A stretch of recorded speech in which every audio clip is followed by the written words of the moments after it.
que quiera recordarme.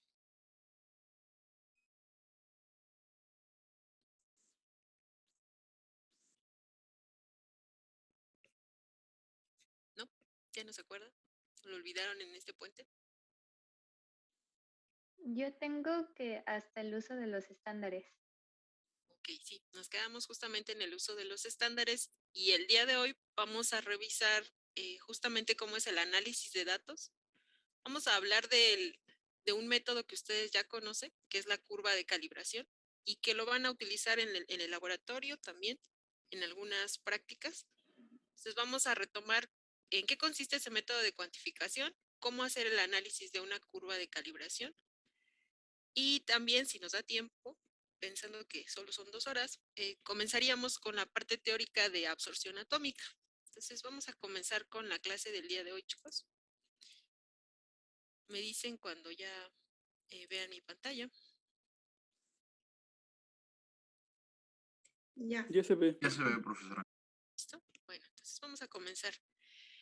En la clase pasada veíamos justamente cuáles serían las propiedades que necesita un estándar para poderlo utilizar en cualquier método analítico. Entonces, hoy vamos a ver, déjenme darle acceso a sus compañeros, cuáles serían entonces los criterios de calidad que nosotros como analistas tomamos en cuenta para poder seleccionar un método instrumental. Entonces, existen algunos criterios de calidad y estos criterios de calidad, les decía, nos van a servir para seleccionar cuál es el método instrumental más idóneo y con cuál método instrumental yo puedo cumplir o más bien cumplir o resolver algún problema en específico.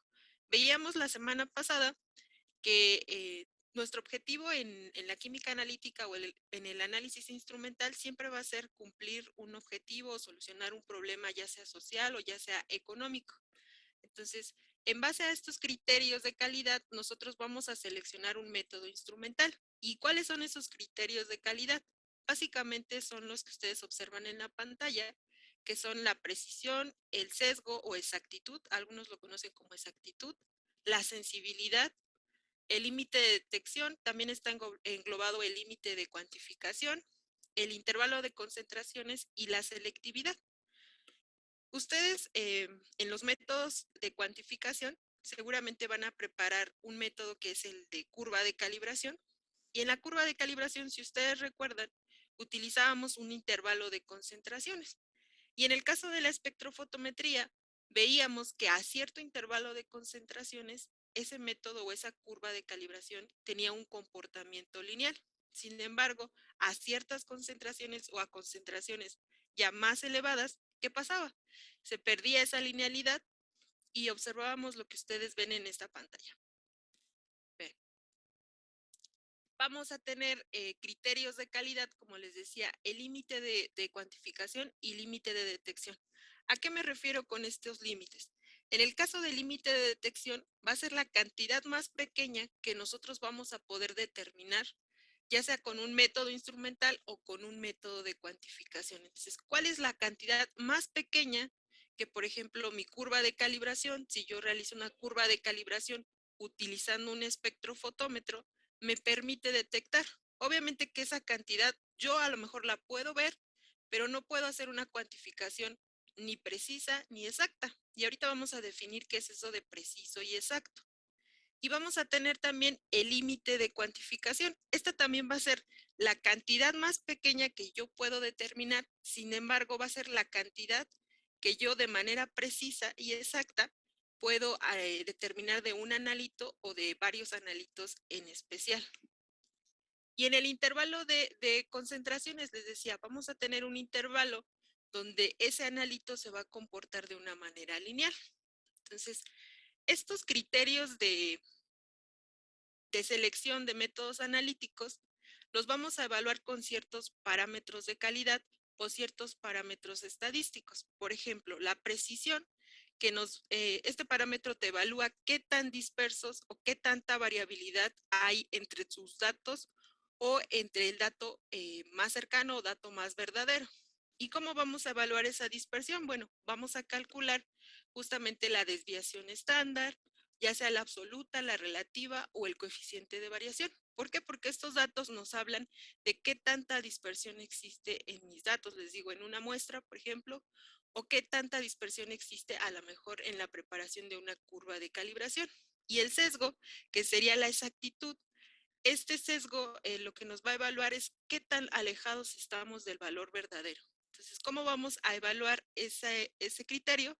Con el error absoluto, con el error relativo sistemático. Ahorita vamos a ver cuál es la diferencia entre un error relativo y un error sistemático. En cuanto a la sensibilidad, esta sensibilidad es la capacidad que va a tener nuestro método para determinar cantidades pequeñas y va a ser muy importante para métodos analíticos donde deseemos determinar concentraciones o trazas de algún analito. Entonces, si queremos determinar residuos, por ejemplo, de un antibiótico en algún tejido, como podría ser músculo o como podría ser hígado o riñón, entonces queremos detectar cantidades muy pequeñas, por lo tanto necesitamos un método que sea muy sensible, que tenga la capacidad de diferenciar a lo mejor en concentraciones de nanogramos por mililitro. Y otro criterio es, les decía, el límite de detección y cuantificación. Este tipo de criterios se evalúan sacando justamente la desviación estándar de un blanco. Ahorita vamos a hablar en qué consiste un blanco, cómo prepararlo y qué características debería de tener para cada uno de estos métodos de cuantificación. Intervalo de concentraciones es lo que les decía, asegurarnos hasta qué concentración sigue siendo lineal. Y esto justamente lo van a retomar un poco en absorción atómica, porque en absorción atómica hay un libro que se llama el Cookbook, que les indica hasta qué concentración este analito o este metal sigue siendo lineal. Entonces, ustedes se van a dar una idea que existe efectivamente un límite de linealidad y que es importante conocerlo si queremos ajustar nuestra curva de calibración a un modelo matemático, como es el caso de la línea recta, ¿sí? Y selectividad, este criterio significa que únicamente estamos determinando o únicamente el analito que nos interesa es la respuesta que nosotros estamos obteniendo. Si yo quiero determinar hierro por espectrofotometría, yo me tengo que asegurar que por espectrofotometría estoy teniendo esa selectividad y que solo la absorbancia es debida al hierro y no a alguno de los interferentes que puedan estar presentes a lo mejor en mi muestra. ¿Dudas hasta aquí, chicos? No. No, profesora. ¿Me podría repetir otra vez sobre la precisión, de favor?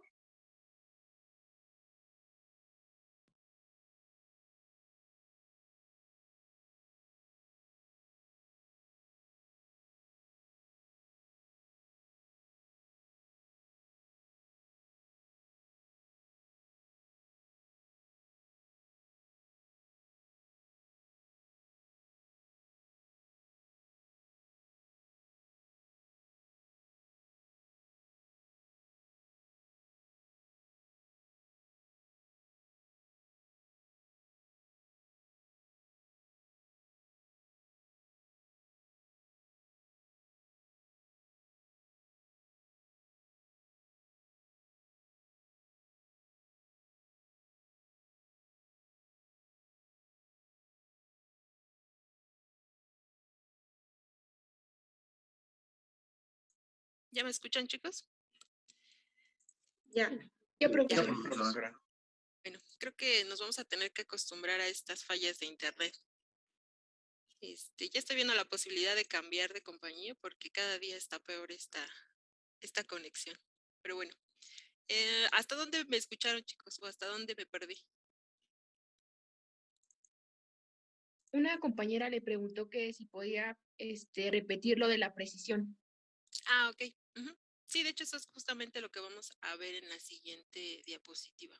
Ah, sí, porque ya ahí ya no los escuché.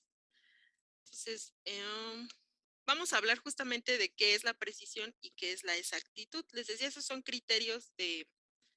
Solo déjenme, antes de comenzar, iniciar otra vez la grabación.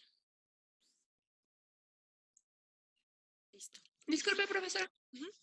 Con respecto a las grabaciones, me parece que la clase anterior no las subió.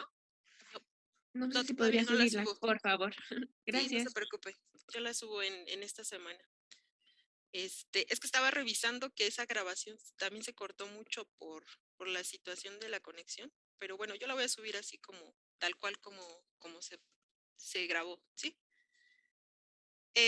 No sé quién preguntó de la precisión, pero les decía, este criterio nos va a ayudar a evaluar qué tanta dispersión o concordancia, como dice realmente su definición, existe entre datos. Si yo tengo o yo analizo una muestra y a lo mejor analizo esa muestra por sextuplicado, yo puedo evaluar qué tan dispersas están a lo mejor esos valores de absorbancia, o si utilizo otra técnica instrumental, a lo mejor valores de altura, o a lo mejor valores de pH. Entonces, ¿qué tan dispersos están estos datos? Y la exactitud es qué tanto me acerco o me alejo al valor verdadero. Si yo tengo una muestra, la analizo también por sextuplicado, y yo sé que la concentración real de esa muestra es a lo mejor 40 partes por millón, entonces yo puedo evaluar qué tanto me acerco a esas 40 partes por millón. A lo mejor de esas 6 muestras que yo analicé, en la mayoría no sé, obtengo 36.5, 39.8 y así.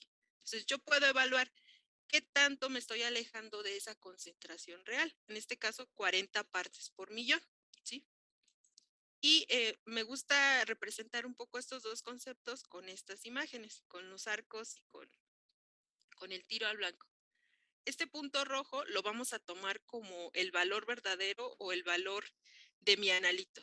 Y los puntos que ustedes ven azules sería la dispersión, serían las muestras que yo analizo. Entonces podemos tener varios casos. Podemos tener el primero donde no existe exactitud. ¿Y por qué no existe exactitud? Porque vean, estos puntos azules están alejados del punto rojo, que es el punto real o el punto verdadero de mi muestra. Y tampoco existe precisión, porque si ustedes observan, esos puntos azules están muy alejados entre sí. Lo ideal sería a lo mejor, como en el segundo caso, donde sí existe precisión. Vean, estos puntos azules no están alejados entre sí. Sin embargo, tampoco se acercan al valor verdadero, que el valor verdadero es el punto rojo. Entonces, existe precisión, pero no existe exactitud. En el caso 3, ¿qué observan ustedes? Que justamente ya se acercan estos datos más al valor verdadero, como podemos ver algunos puntos, pero están muy dispersos, no hay precisión. Lo ideal en cualquier medición instrumental es que estos datos sean precisos y que sean exactos. Esto lo buscamos en cualquier método instrumental y siempre como analistas vamos a buscar que exista precisión y exactitud, sobre todo exactitud, porque nosotros queremos dar un resultado, resolver un problema. Entonces, si nosotros nos alejamos realmente de la concentración, a lo mejor de un paciente o la concentración de intoxicación de algún medicamento, pues obviamente que nuestro resultado puede provocar un problema a lo mejor severo a alguno de los pacientes si nuestro diagnóstico no es correcto. Entonces, vamos a buscar que los métodos instrumentales sean precisos, porque vean, la dispersión es muy pequeña entre sí, entre estos puntos azules, y son exactos porque son muy cercanos al valor verdadero. Vean, están casi todos en el centro, en la parte roja. Entonces vamos a buscar que sean precisos y que sean exactos. ¿Y cómo vamos a evaluar justamente esa precisión? Les decía, nosotros vamos a evaluar qué tan dispersos están esos puntos azules. ¿Cómo lo hacemos? Bueno, hay parámetros estadísticos que ustedes ya conocen, porque ya llevaron estadística, o me equivoco. Ya llevaron estadística 1, creo, ¿no, chicos? Sí, todas. Ok. Entonces, en estadística seguramente les hablaron de cómo calcular esta desviación estándar, cómo calcular la desviación estándar relativa y el coeficiente de variación.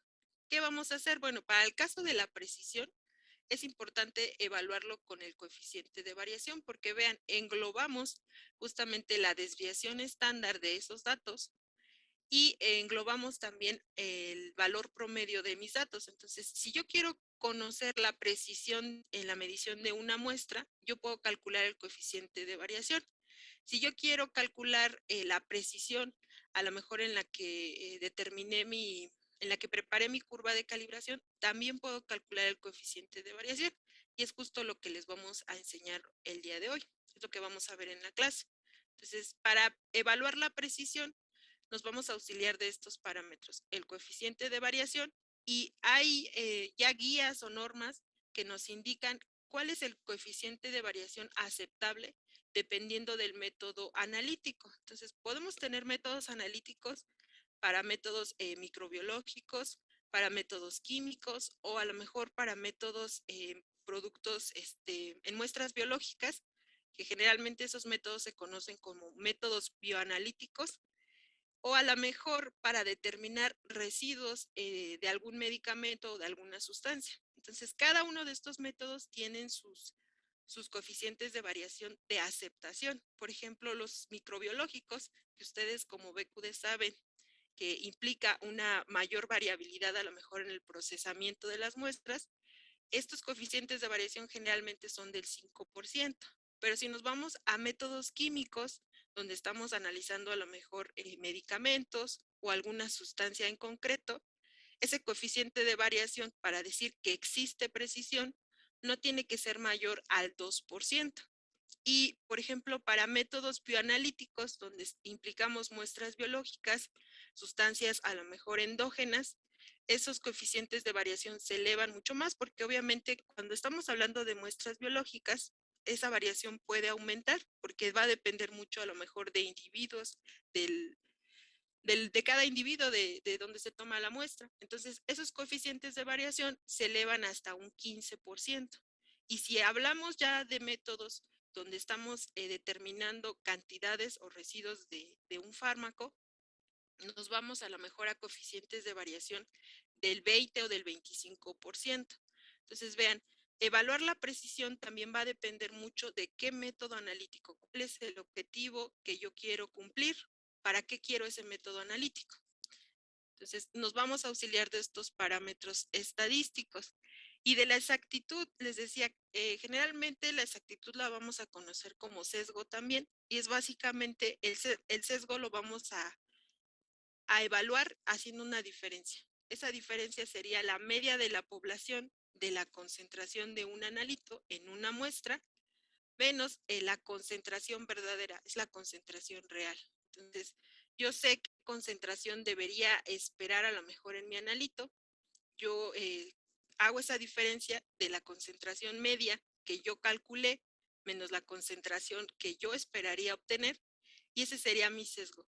¿Qué tanto me estoy alejando de ese valor verdadero? Entonces, por esta razón, generalmente para evaluar la exactitud, pues obviamente que cuando nosotros utilizamos métodos analíticos, utilizamos materiales de referencia.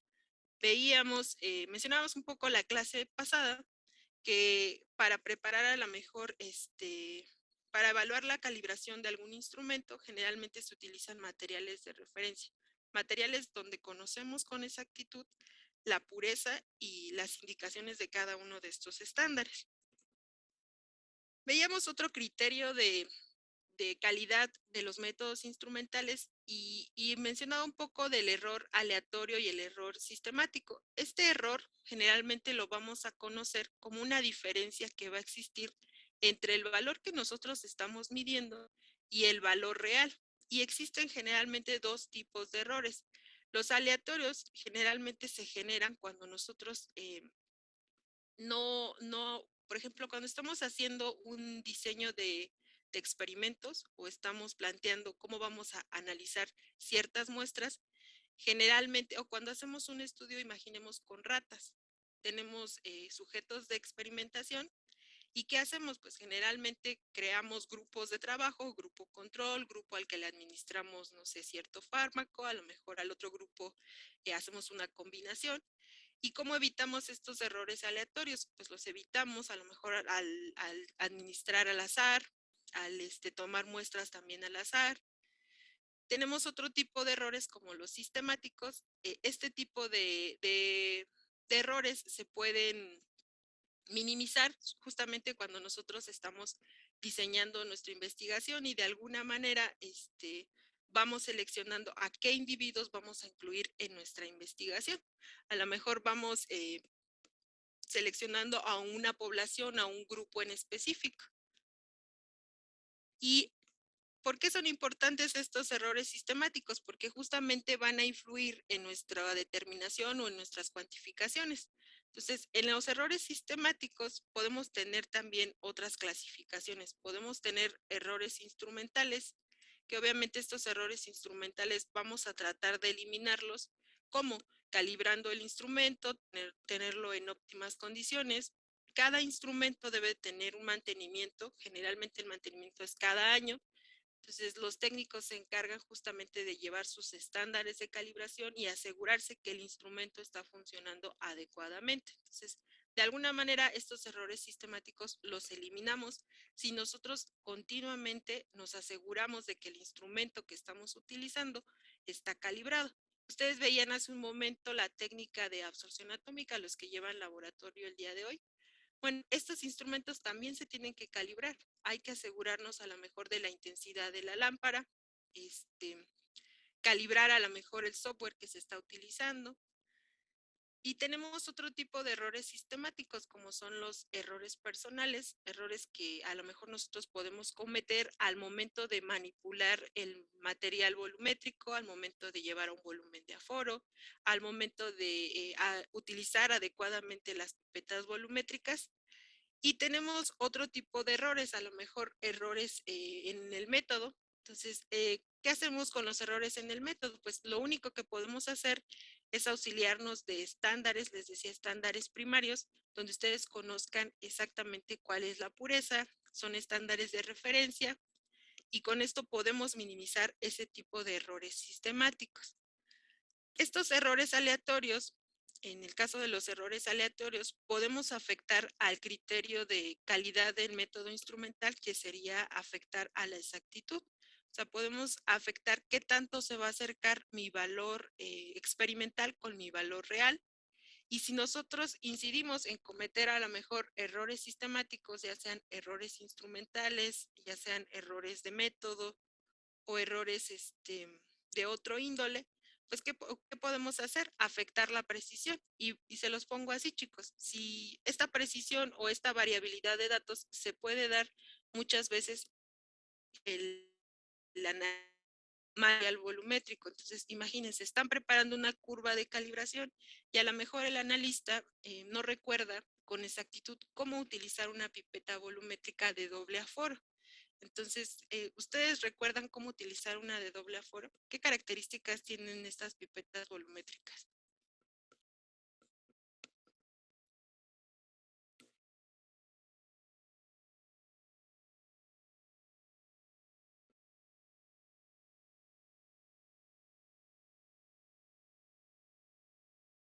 ¿Sí me escuchan, chicos?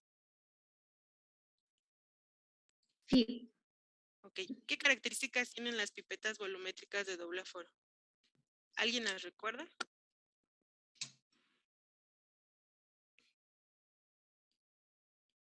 ¿O qué me dicen de las pipetas volumétricas? No sé si las han visto, a lo mejor, yo sé que no estamos de manera presencial, pero a lo mejor en algún video que les haya proporcionado algún profesor, hay pipetas volumétricas que, por ejemplo, te dicen que son para entrega. ¿Y qué significa eso de para entrega? Que justamente el líquido que va a caer de la pipeta volumétrica al matraz volumétrico, lo tienes que dejar caer libremente, no tienes que auxiliarte a lo mejor de la propipeta. Y probablemente los que a lo mejor sí con manera presencial hicieron algún experimento, se dieron cuenta que casi siempre en las pipetas volumétricas queda un remanente, queda una cantidad muy pequeña de la solución que yo estoy pipeteando. Entonces, estas pipetas que dicen para entrega, quieren decir que esa parte que queda como remanente en la pipeta volumétrica es una cantidad de líquido que yo ya no debo de incluir en mi matraz volumétrico, puesto que estas pipetas volumétricas ya están diseñadas y calibradas para que ese volumen de 5 mililitros o 2 mililitros sea exactamente el que va a entrar a nuestro matraz volumétrico o a lo mejor al tubo Eppendorf. a donde nosotros vayamos a colocar esa alícuota. Entonces, si nosotros cometemos este tipo de errores sistemáticos de no utilizar el material volumétrico adecuadamente, de no calibrar un instrumento, vamos a efectivamente afectar la variabilidad de nuestros resultados. Entonces, vamos a tener problemas de precisión y veíamos ya cómo evaluar la precisión. En ese caso, vamos a ver coeficientes de variación a lo mejor muy altos y no va a ser necesariamente que esos coeficientes de variación sean altos por el tipo de muestra, sino más bien por la manipulación o el proceso en el que se hizo el análisis. ¿Sí, chicos? Entonces, ¿hasta aquí tienen alguna duda, algún comentario? ¿Me siguen escuchando? Sí, yo sí tengo una duda. Ajá. Por ejemplo, ¿cómo sé que realmente hay un problema, o bueno, no un problema, sino un factor que interfiera en mi analito? Por ejemplo, yo ya calculé mi precisión y mi exactitud, pero realmente me sigue dando un valor como no esperado. Ahí cómo sé realmente que sí es un problema directamente de mi analito y no como tal que yo tenga errores de cuantificación, o más bien de precisión y de exactitud. Ok. Cuando nosotros desarrollamos métodos analíticos, esto ya no lo hacemos en el laboratorio, pero siempre que se desarrolla un método, se hace un proceso de validación.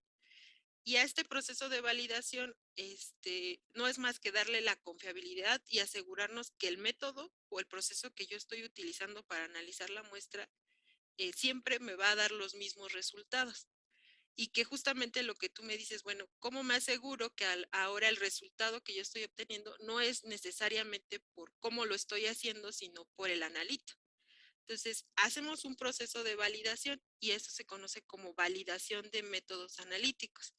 Y en ese proceso de validación de métodos analíticos existe justamente la evaluación de la exactitud, la precisión, la linealidad, la especificidad, la estabilidad de la muestra, la reproducibilidad entre analistas, que si a lo mejor el día de hoy llega al laboratorio Javier y analiza una muestra, por la tarde les dé el mismo valor, que independientemente del analista que realice esa experimentación, siempre vamos a obtener valores cercanos o verdaderos. Entonces, esa es la manera de asegurarnos que nuestro procedimiento no es el que está erróneo, sino más bien a lo mejor la muestra, a lo mejor la muestra está adulterada o tiene una cantidad muy grande del analito, cantidad que yo no espero. ¿Cómo hacemos eso? Bueno, para asegurarnos que no es nuestro procedimiento, hacemos algo que se conoce como placebos cargados. Entonces, yo adiciono a mi muestra, simulo la muestra, por ejemplo, si es una tableta, yo simulo una tableta, pero yo adiciono una cantidad que yo conozco. Por decir, si yo quiero determinar paracetamol, yo le adiciono 500 miligramos de paracetamol y yo estoy asegurándome que está esa cantidad a lo mejor en solución y yo tengo que recuperar, ya al hacer mis cálculos, tengo que recuperar esos 500 miligramos. Entonces, yo me aseguro que ese método es confiable y que les decía que va a ser reproducible o que va a ser preciso independientemente del tipo de muestra. Y ahí yo ya pensaría que ya no es mi método analítico, mi procedimiento, sino es más bien la muestra que yo estoy analizando. Eso es lo que se hace normalmente con todos los métodos analíticos. Antes de que el analista determine la concentración de un analito de manera rutinaria, hace este proceso de validación de métodos analíticos, que obviamente implica un poco de tiempo, es un proceso largo, la validación de un método analítico, pero este proceso o estas pruebas nos van a asegurar que lo que vamos a hacer más adelante, independientemente de quién lo realice, siempre nos va a dar un resultado cercano a lo que nosotros deseamos. No sé si queda claro o queda más duda. Sí, está claro, profesora, gracias. Ok, ¿algún otro comentario o pregunta?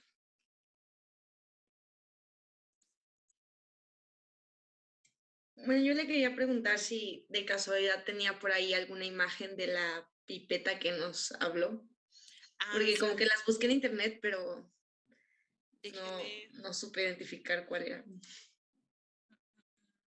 déjenme buscarla. Denme un minuto. Voy a tener que pausar la grabación. Sí la tengo para que la vean. Seguramente lo van a revisar a lo mejor en alguna sesión de laboratorio. O si regresamos de manera presencial, pues ustedes ya van a tener esa, esa opción de conocer esas pipetas. Déjenme ver, que la tengo aquí.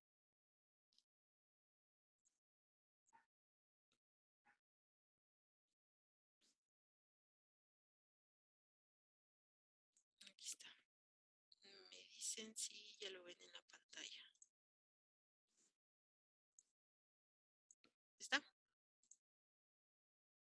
Sí, Ok. Tenemos estas pipetas que les decía que son para entrega y tienen estas siglas de to deliver es para entrega o en español PE. Entonces, cuando estas pipetas volumétricas son para entrega, quiere decir que yo no tengo que expulsar este líquido con mi micropipeta, simplemente esperar a que por vacío ese líquido descienda al matraz volumétrico. Entonces, algo similar a lo que van a ver en este video. Vean, aquí el analista está succionando el volumen. Déjenme ver si tengo otra aquí. Está colocando el volumen esperando a que este volumen descienda por vacío. No está auxiliándose de la propipeta. Y casi siempre en las pipetas va a quedar un remanente. No sé si lo alcancen a ver en la punta. Aquí se ve en este video. Ven, este remanente que se ve aquí. Algunos estudiantes lo que hacen es expulsar ese remanente con la propipeta. Y obviamente que ese volumen ya no está considerado dentro del volumen exacto de esa pipeta volumétrica. Entonces ya le estamos sumando analito. Entonces imaginemos que el analista en un sistema si lo expulsa con la propipeta, en el segundo no lo hace, entonces va a empezar a haber variabilidad en sus datos. Y obviamente que los coeficientes de variación en su curva de calibración se van a ver afectados.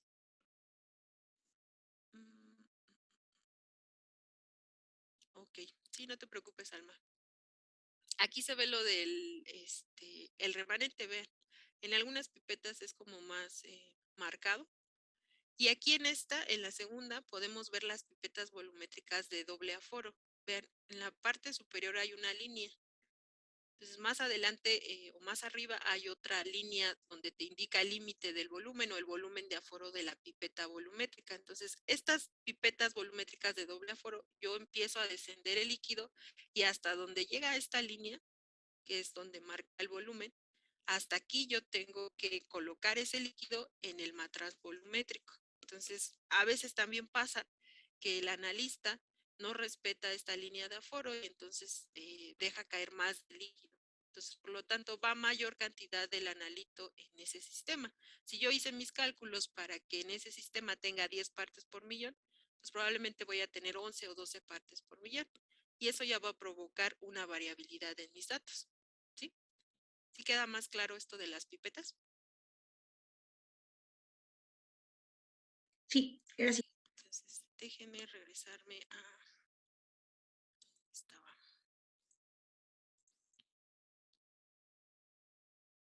Ahí vamos a empezar con esto.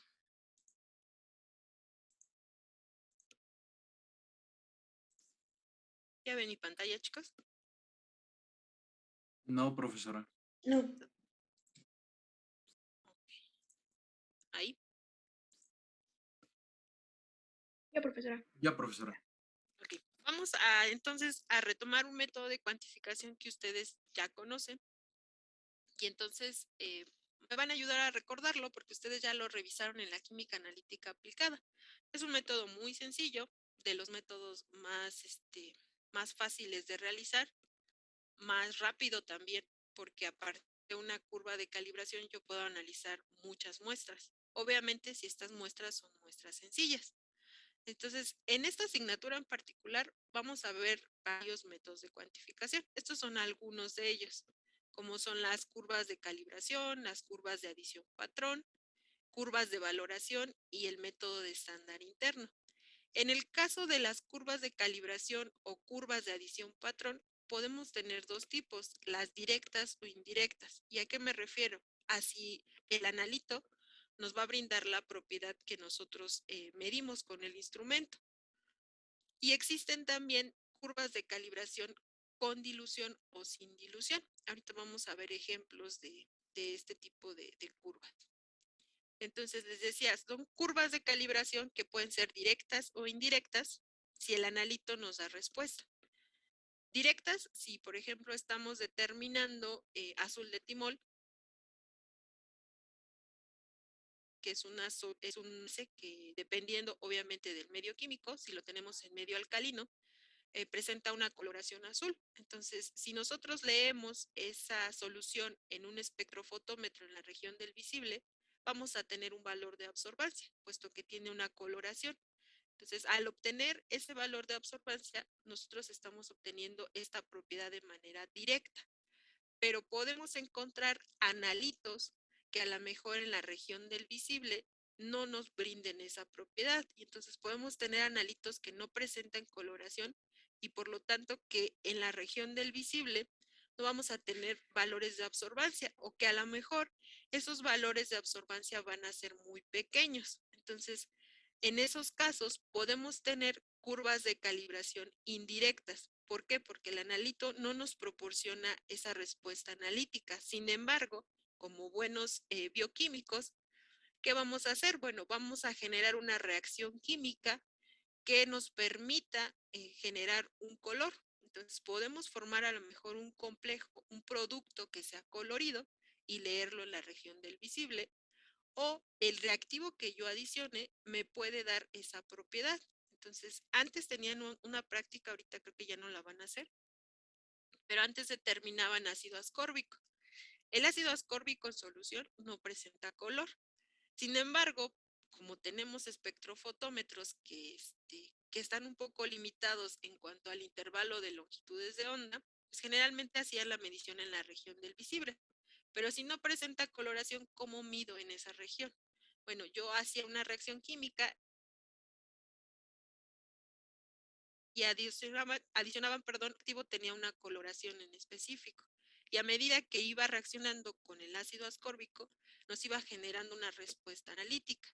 En las curvas de calibración indirecta podemos tener dos comportamientos. Podemos tener una correlación directamente proporcional, como lo observan en la pantalla, con una pendiente igual a 1, o podemos tener el caso contrario, un comportamiento indirectamente proporcional, donde va reaccionando, les decía, el reactivo, y a medida que ese reactivo se va consumiendo o va reaccionando con el analito, como les ponía el caso del ácido ascórbico, pues obviamente que esa propiedad va a ir disminuyendo. Entonces podemos tener estos dos casos. Vamos a revisarlo con algún ejemplo y también vamos a ver estos métodos de cuantificación. Sin embargo, por el momento me gustaría que se queden con esta idea. Tenemos curvas de calibración con dilución y sin dilución. Las curvas de calibración que son con dilución son curvas donde el volumen total es diferente en cada sistema. Vean, aquí tenemos 5 sistemas.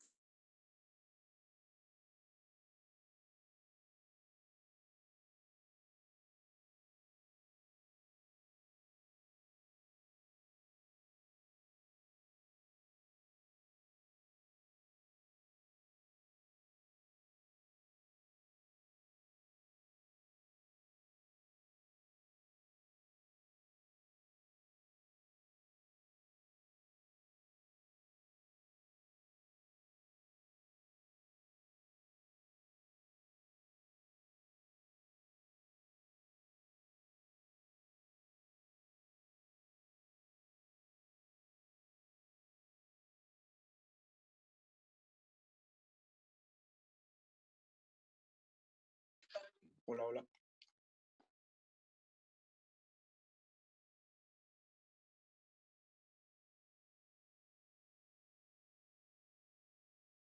¿A maderas o qué?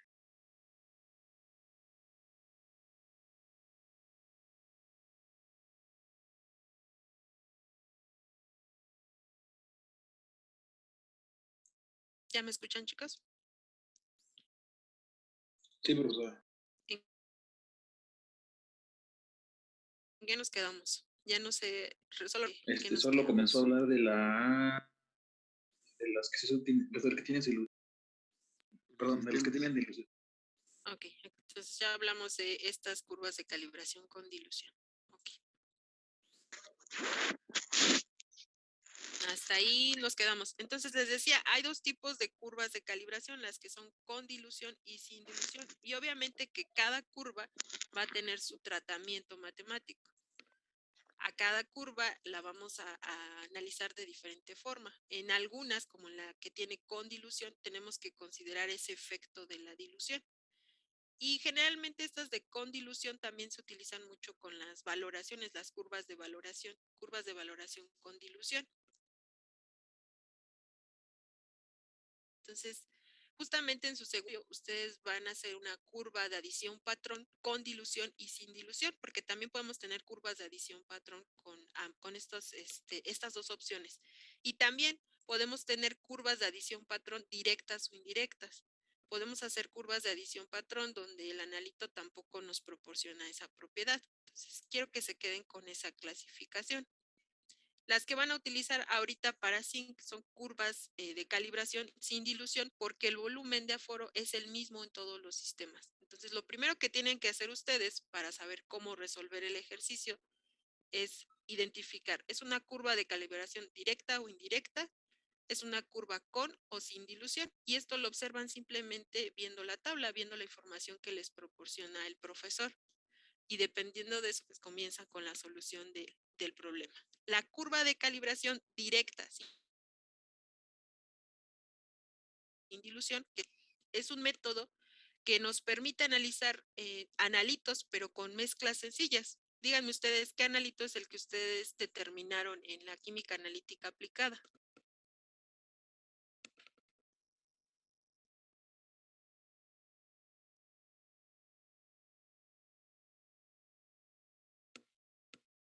Permanganato de potasio. Fue permanganato de potasio. Ajá. ¿Y fue en alguna muestra en especial o simplemente fue en solución? La solución y ya. Era algo para peces, ¿no? Ok, era un desinfectante para peces. Si se dan cuenta, o si ustedes revisaron, fueron curiosos y revisaron la muestra, era una muestra sencilla. Finalmente estaba en solución y a lo mejor solo tuvieron que hacerle una o dos diluciones a la muestra para poderla interpolar en su curva. Este método tiene esa característica.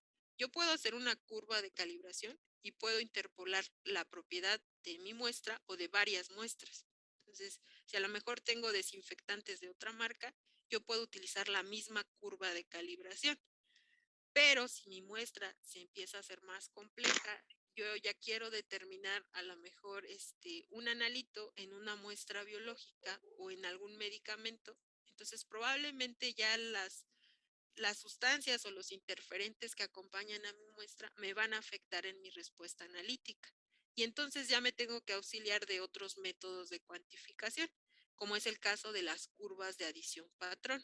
Entonces, este método de curva de calibración se utiliza específicamente para mezclas sencillas y para analitos donde no existen interferencias ya sean físicas o químicas. Entonces, si no tengo ninguna de estas interferencias, puedo utilizar este método de cuantificación.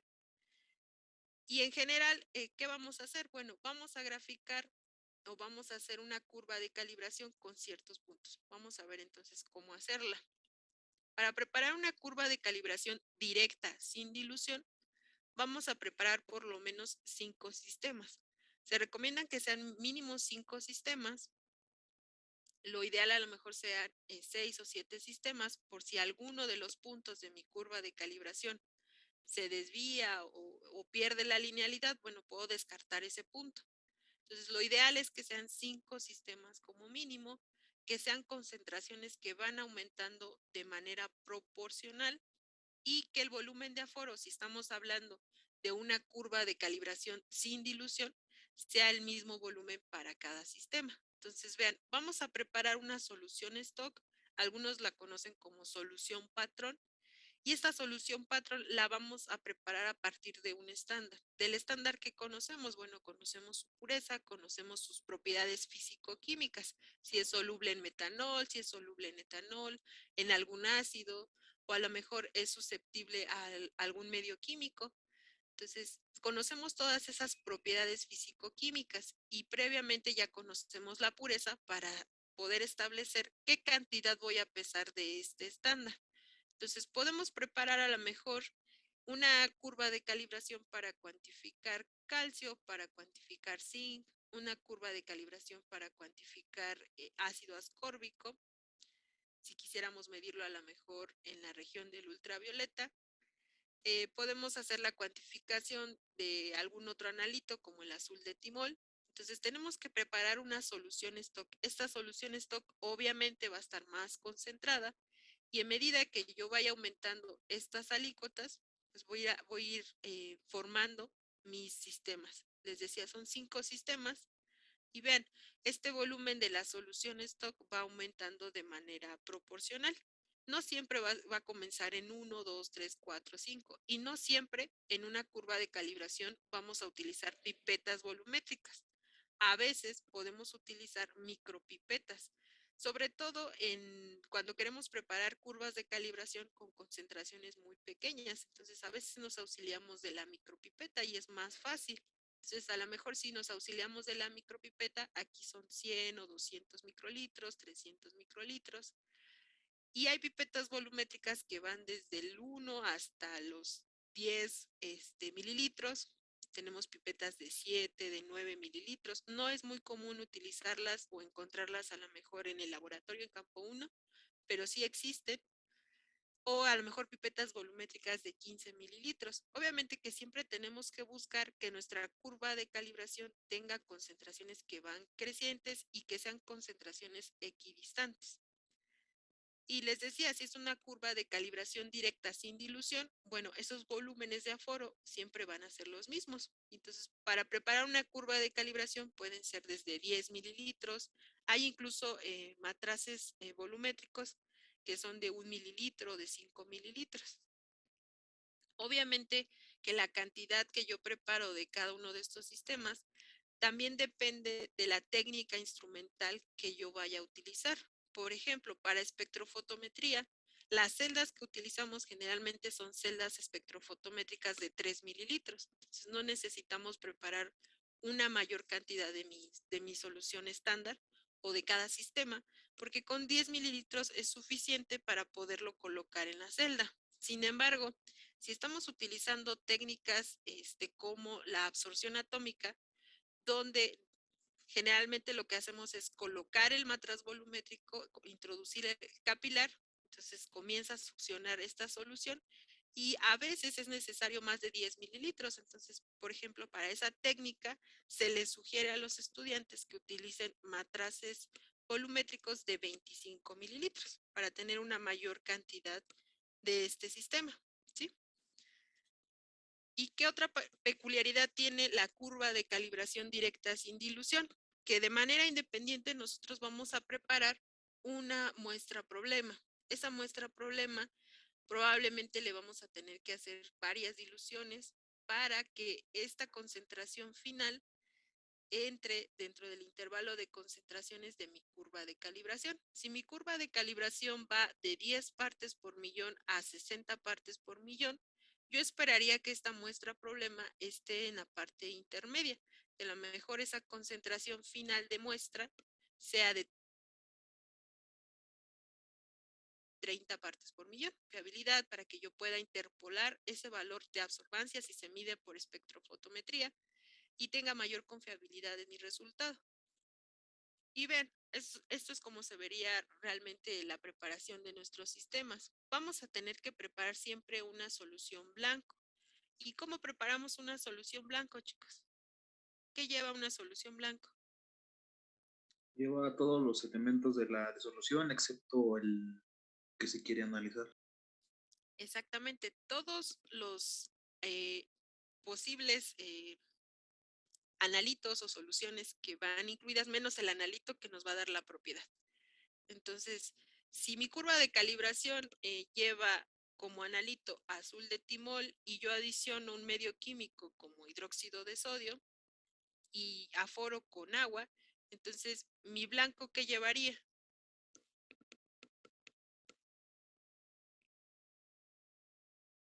El medio ácido iodado. El medio ácido o medio básico en este caso y el agua. Ajá. Y en el caso de curvas de calibración indirecta, donde el analito no me da la propiedad, sino más bien la propiedad me la da el reactivo que yo estoy adicionando, ¿cómo prepararían ese blanco? Imaginemos que vamos a cuantificar el ácido ascórbico y el ácido ascórbico, bueno, yo preparo una solución estándar, adiciono un reactivo que le vamos a poner 2,6 indofenol y adicionamos también agua destilada o llevamos a volumen de aforo con agua destilada. Entonces, ¿qué llevaría mi muestra blanco o mi solución blanco?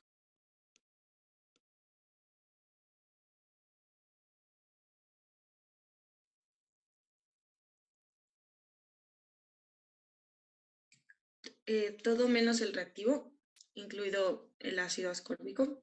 Sí, efectivamente, porque el ácido ascórbico ya vimos que no nos da un valor de absorbancia. Entonces, vean, sí se cumple con esa definición que me acaban de dar hace un momento, todo excepto el analito, pero más bien es todo lo que no nos brinde esa respuesta analítica, porque vean, en el caso del ácido ascórbico, el reactivo es el que nos estaba dando ese valor de absorbancia. Entonces, ese reactivo es el que nosotros no podríamos adicionar en nuestra solución blanco.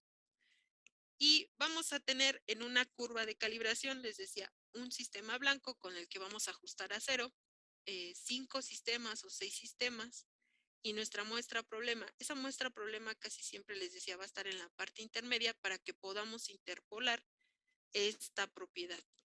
Y para graficarlas, ¿qué hacemos? Bueno, en el eje de las X colocamos la concentración del analito. Esa concentración puede ser en partes por millón, en molaridad, puede ser en partes por billón, puede ser a lo mejor porcentual, si yo la quiero referir a porcentual peso-volumen, peso-peso.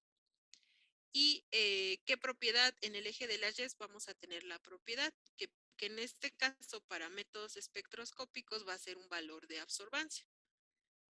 Y les decía, vamos a tener 5 sistemas y nuestras muestras. En este ejemplo, creo que analizaron una muestra de venado. Entonces, su curva de calibración es de 5 partes por millón a 25 partes por millón y su solución blanco. Entonces, ¿cómo vamos a preparar la curva de calibración? Ya quedamos que necesitamos utilizar patrones o estándares primarios donde se conozca la concentración de la pureza de ese estándar. Vamos a preparar siempre una solución blanco y ya quedamos que esa solución blanca tiene que llevar todo excepto el analito o el reactivo que nos está dando esa propiedad. Y la curva de calibración directa sin dilución tiene una explicación matemática. Ustedes saben que en las curvas de calibración nos vamos a ajustar a un modelo matemático que en este caso es la línea recta. Entonces, les decía, en el eje de las X vamos a colocar la concentración de cada un eje de las Y, vamos a tener una propiedad. Y ustedes saben que esa ecuación de la línea recta no es más que Y es igual a la pendiente por X más B. ¿Cómo ajustamos este modelo matemático a lo que está pasando realmente con nuestro analito? Bueno, nosotros sabemos que el analito tiene una propiedad y que esa propiedad va a ser directamente proporcional a la concentración de mi analito. Quiero decir que si la absorbancia comienza, si la concentración empieza a aumentar, obviamente que la absorbancia también va a aumentar. Esto hablando de una curva de calibración directa. Entonces, vean, este tratamiento matemático, esta ecuación matemática resume justamente cómo es ese comportamiento. Vean, la propiedad de mi analito va a ser igual a una constante. Ahorita vamos a ver qué es esa constante por la concentración de mi analito más el intercepto. Y aquí el intercepto sabemos que va a tender a cero. ¿Por qué? Porque yo esperaría que a una concentración cero yo tenga una absorbancia cero. ¿Qué pensaría si yo a una concentración cero ya tengo un valor de absorbancia? ¿Ustedes qué harían?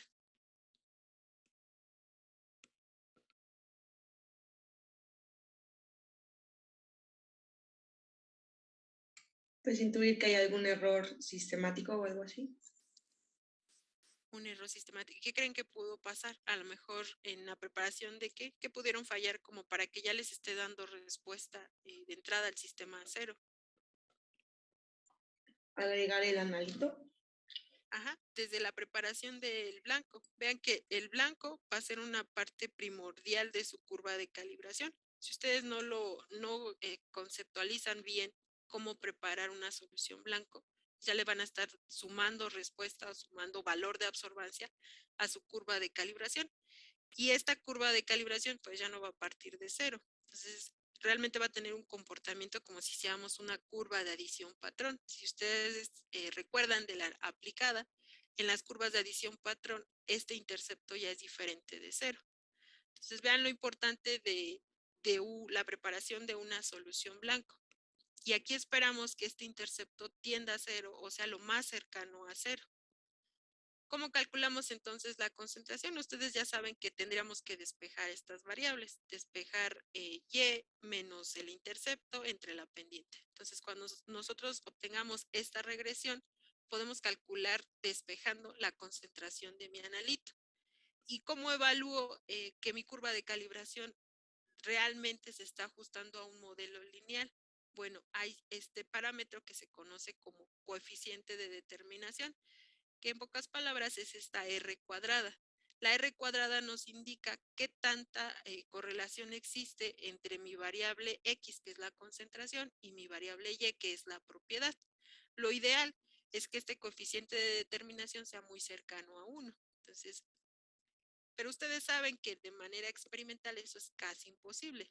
Esperaríamos que sea muy cercano a 1, pero ya de manera experimental está comprobado que las curvas de calibración deben de tener un coeficiente de determinación mayor o igual a 0.98. Entonces, si cumplen con el 0.98, podemos decirnos efectivamente que nuestra curva de calibración sigue un comportamiento lineal.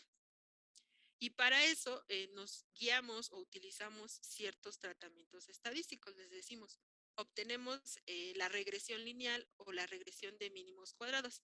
Este método nos permite, es un método matemático que nos permite justamente calcular el valor de la pendiente, el valor del intercepto y obtener este coeficiente de determinación.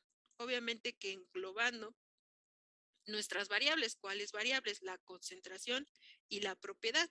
Entonces yo aquí les incluyo las ecuaciones para calcular lo que es la pendiente, la ordenada al origen, que es el intercepto, y el coeficiente de correlación. Si ustedes quisieran calcularlo tal cual con estas fórmulas, se van a dar cuenta que llegamos al mismo resultado que si lo hacen a lo mejor en su calculadora o si lo realizan en Excel. Obviamente que utilizando herramientas como Excel, este procedimiento es más rápido. Y ahorita vamos a hacer un ejemplo.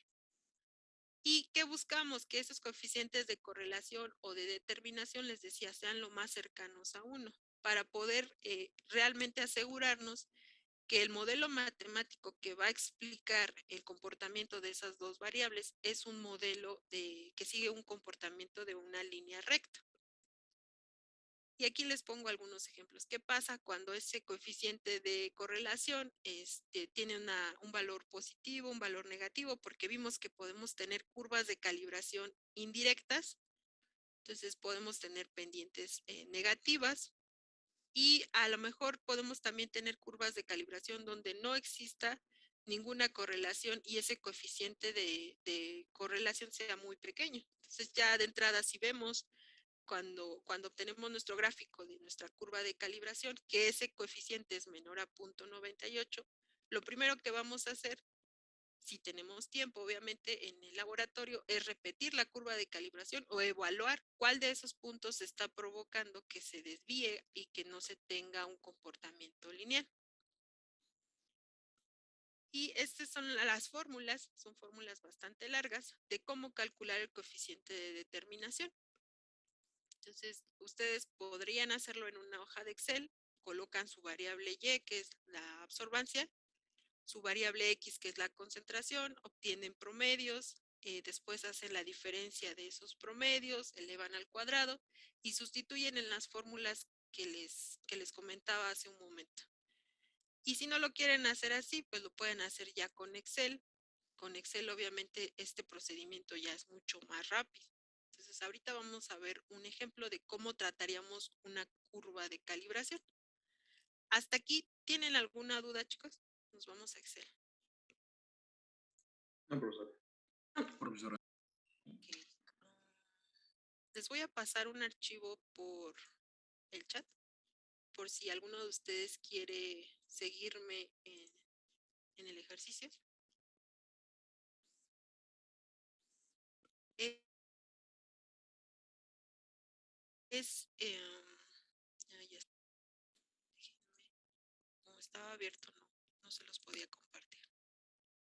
Listo. Es la determinación de azul de metileno. Algo muy parecido a lo que ustedes hacían con el permanganato de potasio. Este también es un desinfectante. Entonces vamos a tratar una curva de calibración, cómo se analizaría en Excel, y ustedes me van a ir guiando en este proceso. Déjenme abrir el archivo. Ya los que ya lo abrieron, ya no tuvieron ningún inconveniente.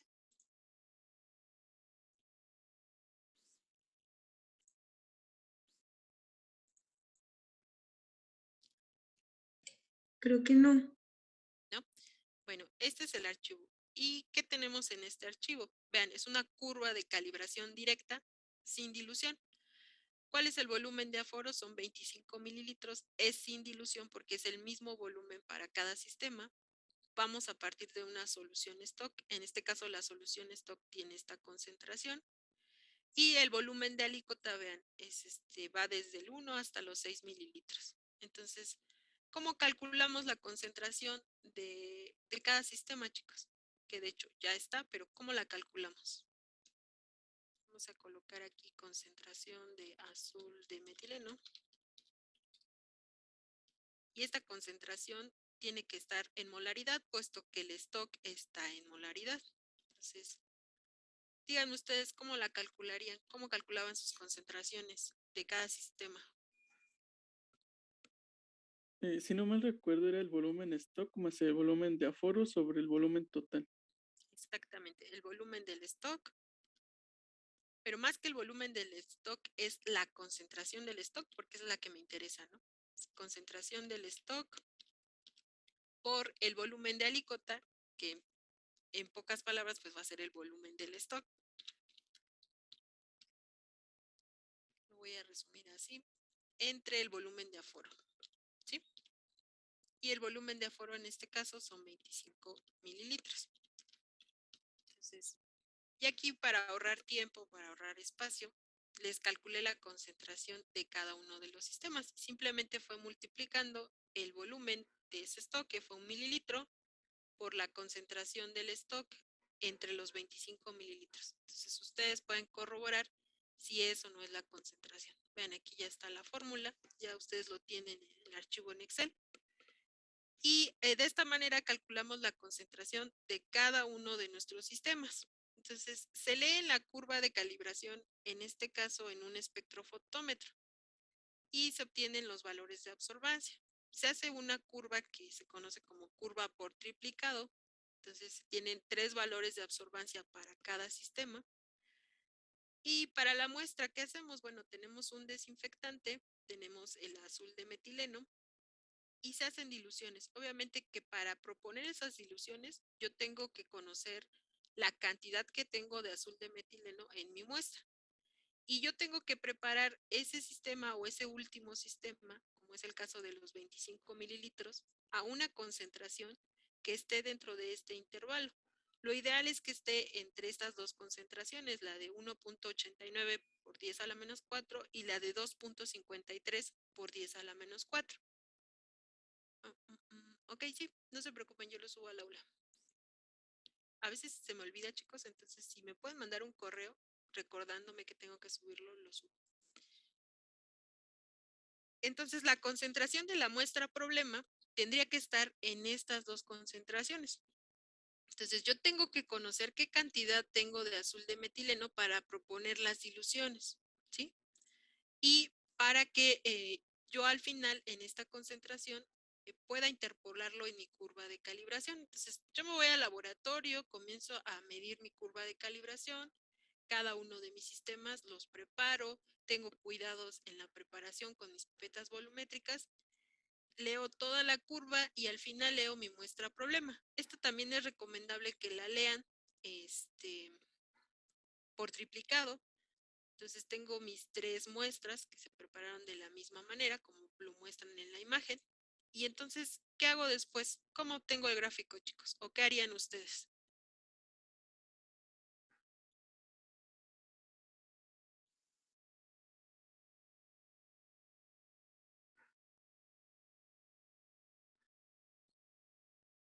¿Podríamos hacer un promedio de las absorbancias y ya con eso podríamos graficar? Ok, lo vamos a hacer y ahorita vamos a comentar qué podría pasar. Sí, entonces vamos a sacar el promedio de las absorbancias, ¿sí? Ahí está. Es el promedio de las absorbancias y lo vamos a hacer para cada sistema. Vamos a disminuir el número de decimales a 3 también. Ya tenemos el promedio. ¿Y luego qué hacemos? Gráfico en el eje de las X la concentración y Ajá. la absorbancia en el eje de las Y. Ok, entonces vamos a graficar en el eje de las X. En el eje de las X colocamos el valor de concentración de nuestros sistemas. En el eje de las Y, no me va a dejar, voy a tener que cerrarlo. Déjenme hacerlo un poquito más por acá. Ahora sí.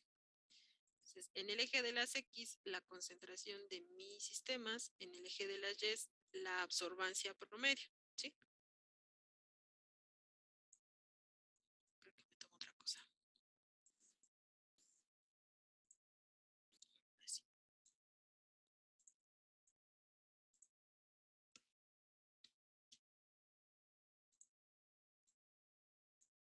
Entonces ya tenemos en el eje de las Y las absorbancias promedio, ¿sí?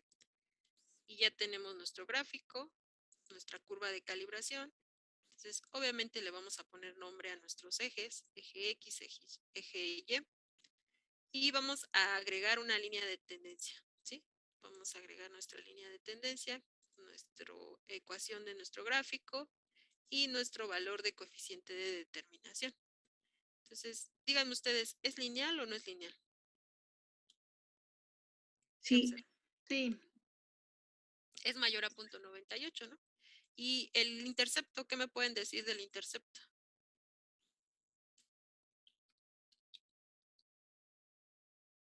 Es cercano a 0. Es cercano a 0. Ajá. ¿Y creen que pase por 0 o no pase por 0 esta curva de calibración? ¿Quién sabe? Yo creo que realmente debería ser 0, pero esa variación, o bueno, a lo que se debe que no sea 0 puede ser por errores experimentales. Ajá. Su compañera acaba de decir algo muy importante, esa variación. ¿Creen que con esta curva de calibración promedio nosotros podemos visualizar la variación entre cada sistema? ¿Ustedes qué creen?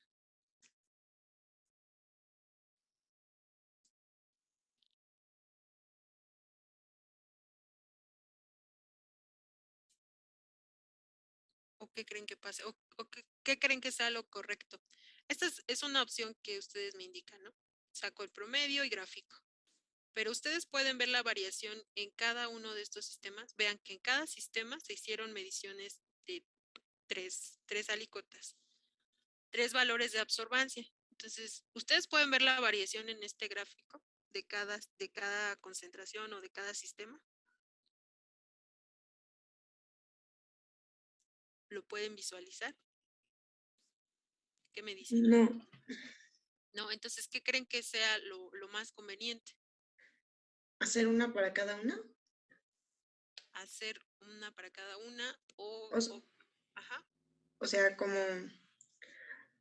superponer las gráficas que salgan de la medición 1, de la 2 y de la 3.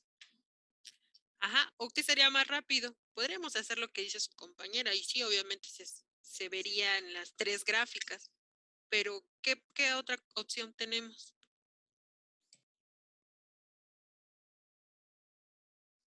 ¿Qué se les ocurre?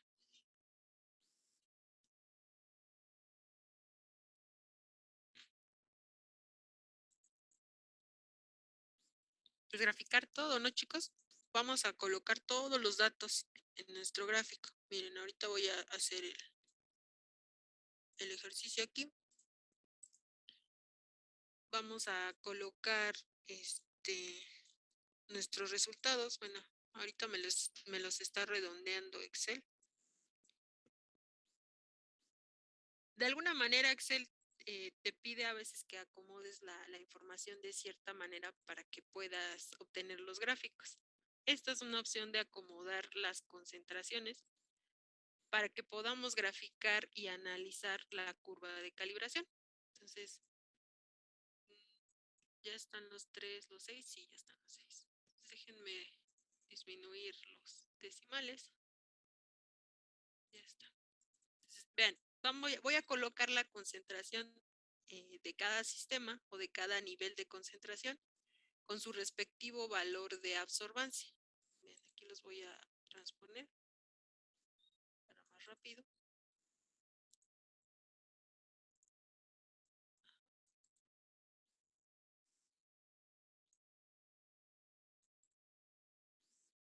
¿Y esto con qué finalidad? Que ustedes puedan darse cuenta de lo importante que es que es utilizar todos los datos de mi curva de calibración. Me faltó una concentración. ¿Cuál me faltó, chicos? Díganme cuál me comí.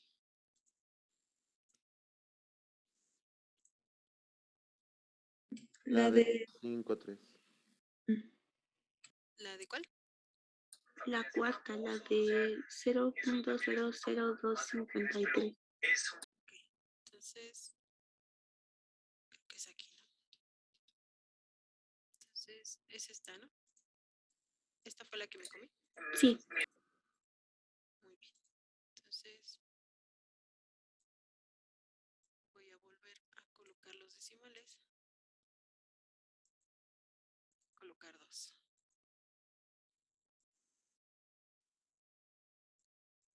Y ven, tenemos aquí en el eje de las X la concentración de nuestro analito, en el eje de las Y nuestra propiedad, que es la absorbancia, pero ahora sí vamos a incluir todos los valores, no vamos a poner una concentración promedio.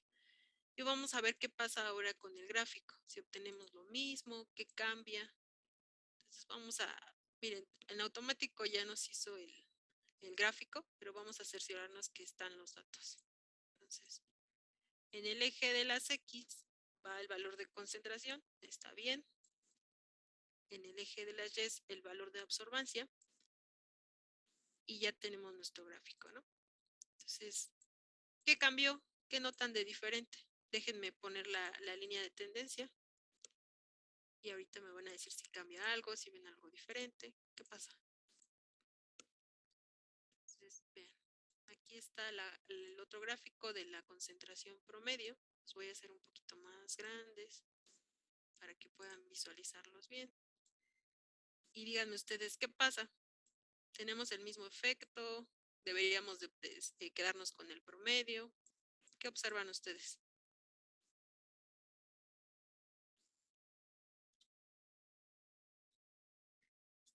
Que son muy iguales, pero la R cuadrada cambia un poco. Ajá, y en cuanto a los puntos, ¿cómo los ven? ¿Qué observan en los puntos de cada sistema? Están más dispersos en el promedio, ¿no? Ajá, aquí sí obviamente en la curva donde consideramos todos los datos, ya podríamos a lo mejor darnos idea de qué punto se está desviando o está saliendo de esa tendencia lineal.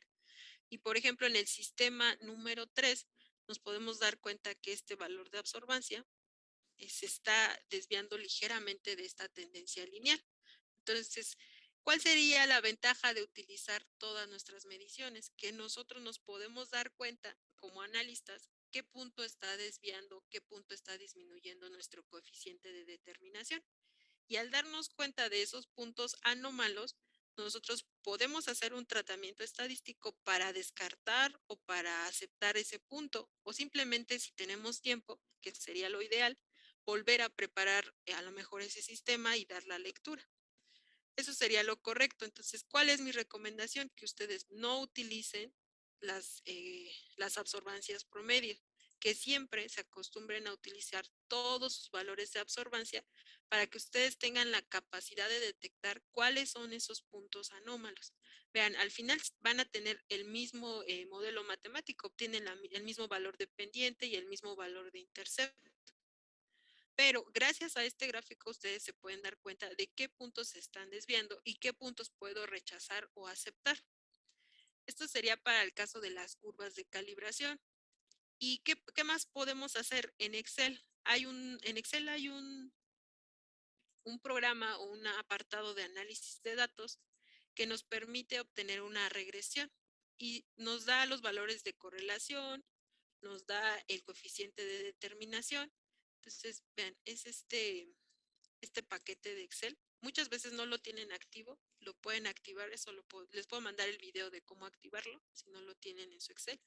Pero es este apartado, análisis de datos, nos vamos a la opción de regresión. ¿Y qué vamos a indicar? Bueno, también, ¿cuál es nuestra variable Y? ¿Cuál es nuestra propiedad? En este caso, el valor de absorbancia.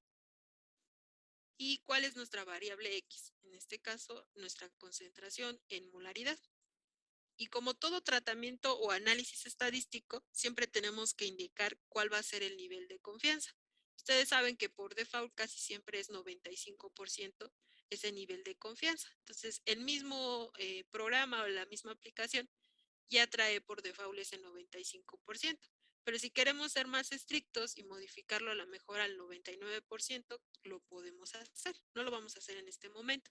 ¿Qué otros gráficos nos proporciona? Nos proporciona un gráfico que va a ser importante, que es el gráfico de residuales. Entonces lo voy a activar y le tenemos que indicar dónde queremos ese análisis. Entonces, ¿en qué celda quiero que me arroje todo ese análisis? Simplemente indico la celda y le damos a aceptar.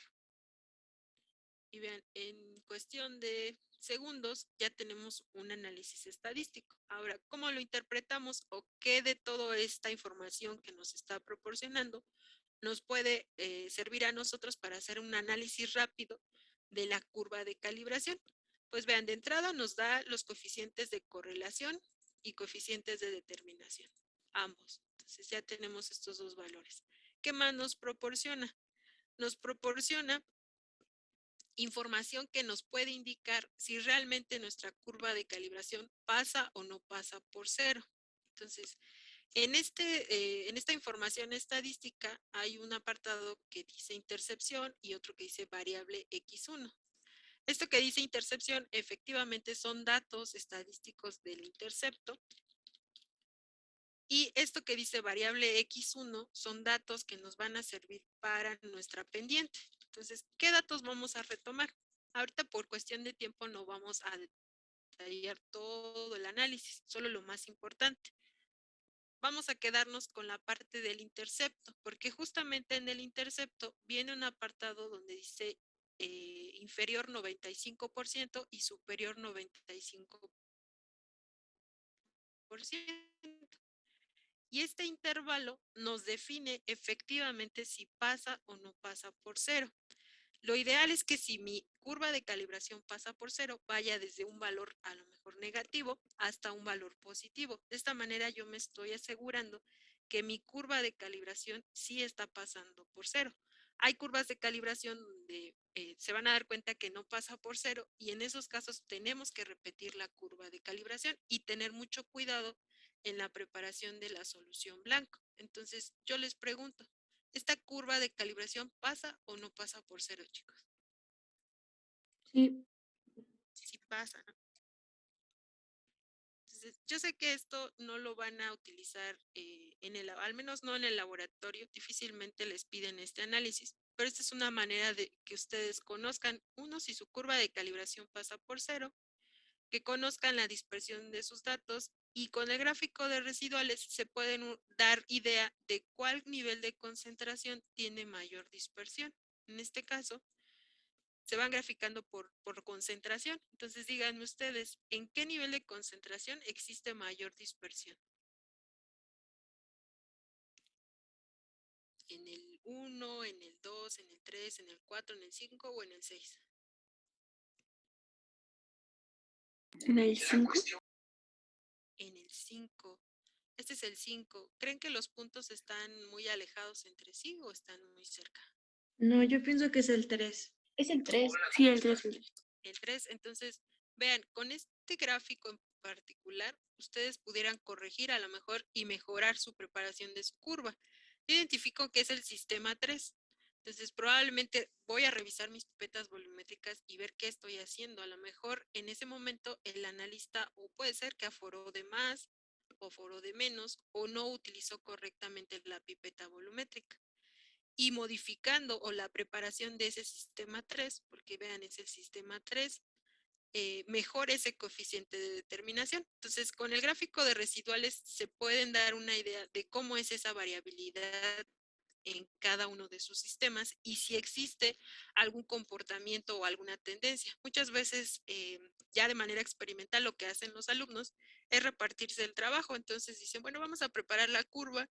Yo pipeteo el sistema 1 y tú vas a pipetear el 2 y el otro el 5 y otra persona se va a encargar de llevar a volumen de aforo. Entonces, obviamente que se van a arrastrar todos esos errores de todas las personas involucradas en la preparación de la curva de calibración. Lo ideal es que en una curva de calibración siempre la prepare una sola persona para que ese error se minimice y sea constante. ¿Sí, chicos? Entonces, con el gráfico de residuales se pueden dar una idea de qué concentración o en qué sistema puede existir esa mayor dispersión y pueden corregirlo, pueden eliminar uno de esos datos o volverlo a preparar. O a lo mejor lo que hacen algunos de sus compañeros, cambiar de la pipeta, si la pipeta volumétrica tiene una situación en particular, pues a lo mejor la cambian y vuelven a preparar esos sistemas y los vuelven a leer. ¿Dudas de esta parte, chicos? ¿Queda claro? Sí, yo tengo una duda. Ay, Ajá.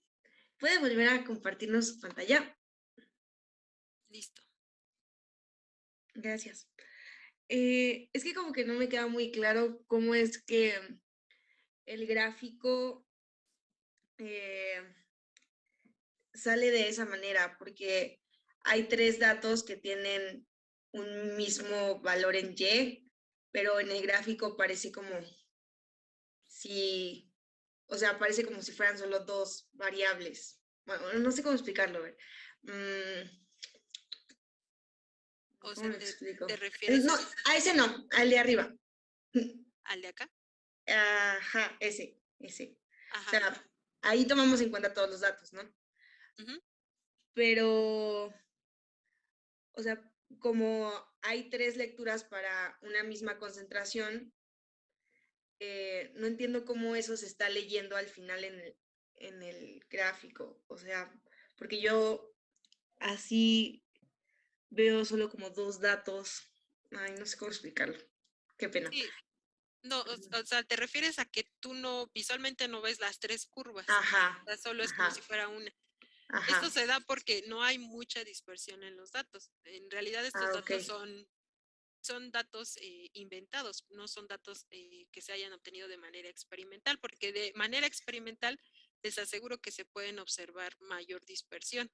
Por eso es importante que incluyan todos los datos. Pero sí voy a tu punto, o sea, ¿por qué nada más veo una curva y no veo a lo mejor las 3? Ajá. Les decía, estos son datos de alguna manera inventados o con fines educativos, pero están aquí englobadas las 3 curvas. De alguna manera Excel lo que hace es transponer esas 3 curvas, lo que decía su compañera. Bueno, yo hago un gráfico de cada curva y las traslapo. Es lo que realmente está haciendo Excel, está traslapando esas 3 curvas de calibración. pero al traslaparlas nos podemos dar cuenta de cuáles puntos están desviados o cuáles puntos podríamos considerarlos como anómalos, ¿sí? Ok, sí. Entonces, ¿cuál es la recomendación? Que utilicen todos sus datos, que no utilicen absorbancias promedio. Entonces, utilicen todos sus datos para hacer su análisis de regresión, ¿sí? ¿Dudas de esta parte?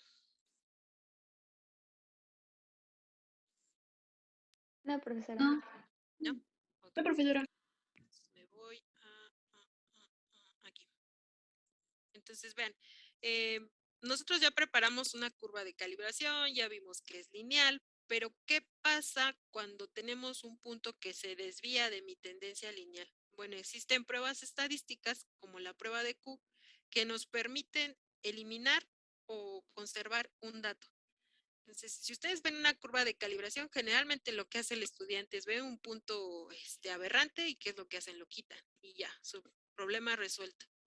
Pero estadísticamente eso no es correcto. Entonces, estadísticamente tenemos que comprobar que sí se puede quitar ese punto. Y existe una prueba que es la prueba de Q, que te sirve para rechazar o aceptar estos puntos aberrantes. ¿En qué consiste? Bueno, básicamente existen tablas como esta que les muestro en la pantalla, donde vienen lo que se conoce como Q críticas. Estas Q críticas también tienen diferentes niveles de confianza. Les decía, dependiendo qué tan estrictos deseemos que sea el análisis estadístico, podemos tenerlas desde el 99 hasta el 90%.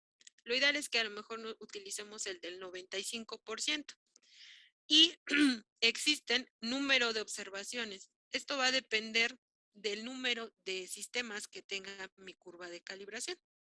Entonces, si mi curva de calibración tiene 6 sistemas, ese sería mi número de observaciones y yo selecciono en qué nivel de confianza. Si me voy al 95%, sería 0.625. O si mi curva de calibración tiene 5 sistemas, sería 0.71. ¿Sí? Entonces, tenemos estas tablas y ¿en qué consiste esta prueba? Bueno, básicamente nosotros tenemos que utilizar la siguiente fórmula. Tenemos que hacer el cálculo de una Q calculada. ¿Y a qué me refiero con la Q calculada? Vamos a englobar el dato que nosotros consideramos que puede ser anómalo. En este caso sería un dato de valor de absorbancia y lo vamos a restar menos el valor de absorbancia que esté más cercano a este punto. Ahorita vamos a ver un ejemplo para que sea más sencillo. Entre W es el valor de absorbancia más alto menos el valor más pequeño. Al hacer esta operación vamos a obtener un dato, esa sería nuestra Q calculada. Y la Q calculada la vamos a comparar con esta Q crítica que tenemos en las tablas. Si la Q crítica es menor que mi Q calculada, entonces yo no puedo rechazar el punto aberrante. Pero si la Q calculada es mayor que la Q crítica, entonces sí puedo eliminar ese dato y puedo obtener nuevamente mi regresión. Y vamos a ver un ejemplo para que quede más claro. Ven, aquí tenemos otra curva de calibración. ¿Ustedes observan algún punto anómalo, algún punto que se desvíe de esta línea de tendencia? ¿Podría ser el cuarto? Podría ser a lo mejor el cuarto, ¿no? Sin embargo, vean, su coeficiente de determinación es bastante bueno, entonces podríamos quedarnos con estos datos y a lo mejor no sería necesario hacer una prueba de Q. Sin embargo, vamos a tener datos o curvas de calibración de este estilo. A esta curva de calibración le harían prueba de Q. Es necesario. ¿Y a qué punto sería el más aberrante? El 3. El 3. El 3, ¿no? Es el que está más alejado de la línea de tendencia. Entonces, a esta sí le tenemos que hacer prueba de Q para ver si quitamos este punto o lo conservamos en nuestra regresión. De ahí surge la idea de que al preparar una curva de calibración siempre utilicen 5 sistemas, 5 sistemas como mínimo, porque vean, si nosotros llegamos a quitar este punto, nos estamos quedando con 4 sistemas. Y de alguna manera estamos forzando a que esta R cuadrada pues sea lo más cercano a 1. Entonces, lo ideal es que siempre su curva de calibración tenga por lo menos 6 sistemas. Entonces, si quitan alguno de esos puntos, pues no les va a afectar. Entonces, vamos a hacer la prueba de Q. ¿Y cómo la hacemos? Lo ideal es que lo hagamos con los valores de absorbancia. ¿Y qué hacemos? Ordenamos esos valores de absorbancia de menor a mayor. Entonces, vean, tenemos el punto 3, que sería el de punto 81.5. Ese sería mi punto aberrante o mi punto que está como crítico. Entonces, ¿qué voy a hacer? Voy a calcular esa Q calculada. ¿Y cómo hago esa operación? Bueno, simplemente coloco mi valor de absorbancia, que sería 0.815, menos el valor más cercano. ¿Cuál es el valor más cercano a este valor de absorbancia? 0.806. Ajá. O podría ser 0.402, ¿no? Cualquiera de estos dos es válido. Entonces, vámonos con 0.806 porque es el más cercano. Entre el valor mayor, ¿cuál es el valor mayor de absorbancia? 1.032. 0.032. Ujú. Menos el valor más pequeño. ¿Cuál es el más pequeño? Punto 213. Punto 213. Y entonces esa operación nos va a dar un valor. ¿Qué valor nos da, chicas?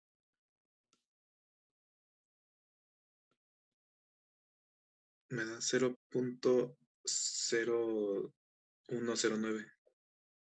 0.019. Ok. 09. 1.0109. 1 punto. 0.0.1.9. Digo 09, perdón. Ok, déjenme borrarlo otra vez. ¿Todos llegamos a ese resultado? Sí, profesora. Sí, profesora. 0.0. Ajá.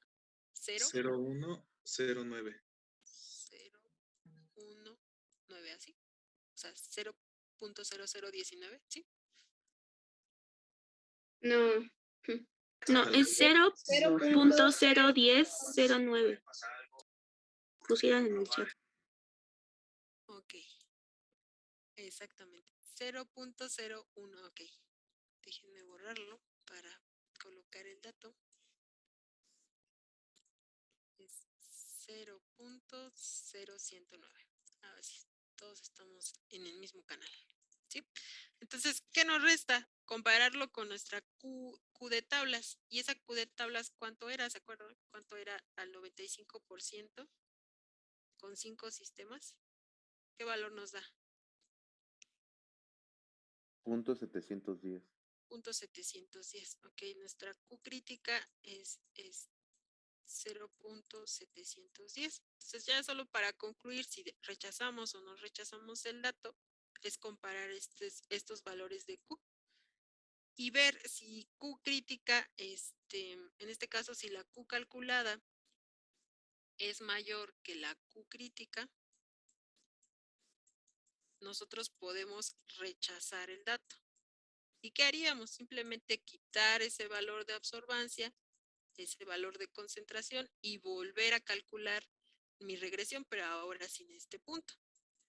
Pero si la Q calculada es menor a mi Q crítica, entonces yo no puedo rechazar ese valor y tendría que ajustarme a esa regresión o simplemente volver a preparar mi curva de calibración. Eso sería lo ideal, volver a preparar la curva de calibración hasta que obtengamos un coeficiente de determinación más alto, ¿sí? Entonces aquí no puedo rechazar. Entonces, ¿qué pasa en este ejercicio? ¿Tengo que rechazar o no puedo rechazar? No se puede.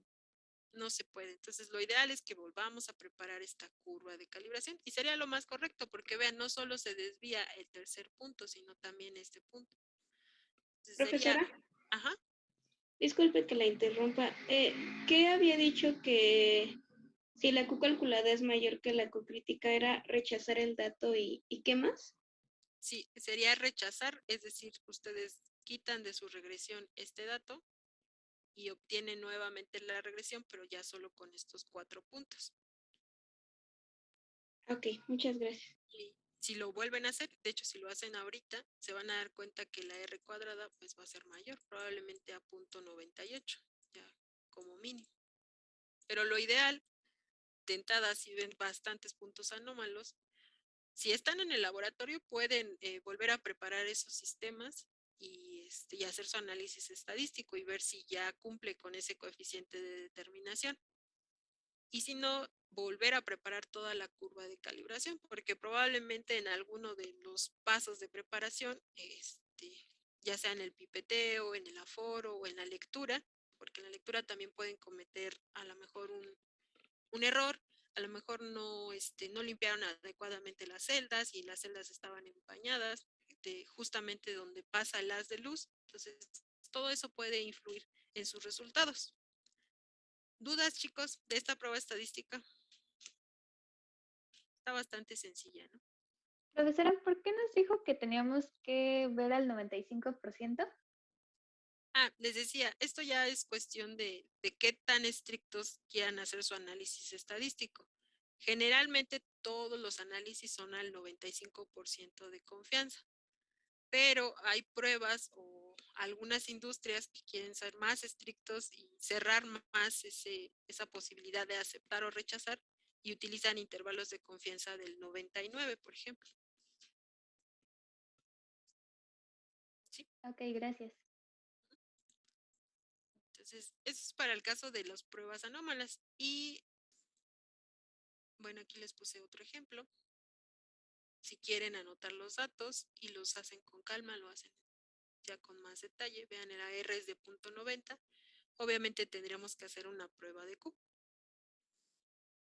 Hay diferentes tipos de regresión. Ahorita vimos una que es la regresión lineal simple, donde solo utilizamos una variable independiente. Necesitamos variable de concentración y variable de propiedad, pero también podemos tener otro tipo de regresión donde existen más variables independientes. No las vamos a ver en el curso, pero podemos tener regresiones múltiples, donde tenemos la propiedad y nuestra variable X pueden ser varias. Esto generalmente se utiliza para métodos quimiométricos. ¿Y qué se hace? Bueno, a lo mejor se modifican, se lee a lo mejor a diferentes longitudes de onda o en diferentes concentraciones. Pues, hay más variables que se tienen que cambiar. Nosotros no lo vamos a hacer en este curso, pero existe la opción de hacer una regresión lineal múltiple. Y obviamente que esta regresión lineal múltiple ya no se ajusta a un modelo de una línea recta. Ya requiere tratamientos estadísticos más avanzados, ya requiere tratamiento de matrices para poder cuantificar a lo mejor un analito. Entonces, este tipo de regresión lineal múltiple se utiliza para, les decía, para métodos multivariados. Cuando queremos incluir en nuestra regresión a nuestros posibles interferentes. Entonces, una de ellas es que cambiemos o leamos nuestra curva a diferentes longitudes de onda. O podemos tener algunas otras variables que podemos considerar que están compensando esas posibles interferencias en nuestra medición. Entonces, podemos tener otro tipo de regresión. Les digo, no las vamos a ver en este curso porque no es el objetivo. Y bueno, nos tenemos que asegurar de que todos los resultados que nosotros emitimos en nuestro análisis sean confiables. Entonces, para poder emitir un resultado, generalmente lo vamos a reportar utilizando intervalos de confianza. Entonces, vamos a retomar un poco análisis estadísticos que ustedes hacían en su materia, donde justamente para reportar un resultado, ustedes consideraban el valor promedio más menos un valor de tablas por la desviación estándar entre el número de mediciones. Cuando nosotros no tenemos un parámetro o un intervalo donde podamos rechazar un resultado o una muestra, generalmente vamos a reportar utilizando intervalos de confianza. Entonces, por ejemplo, ustedes como BQDs, probablemente ya esos intervalos los tienen muy definidos. Ya saben que a lo mejor para una persona diabética, el contenido de glucosa tiene que estar en tanta cantidad, o para una persona que es a lo mejor hipertensa o que tiene alguna otra patología, saben los intervalos. Para un producto farmacéutico ya hay farmacopeas que se encargan de reportar cuánto es lo que debe de tener un medicamento. También pasaría lo mismo para un alimento. Ya un alimento a lo mejor te dice no debe de contener más del 5% de sodio.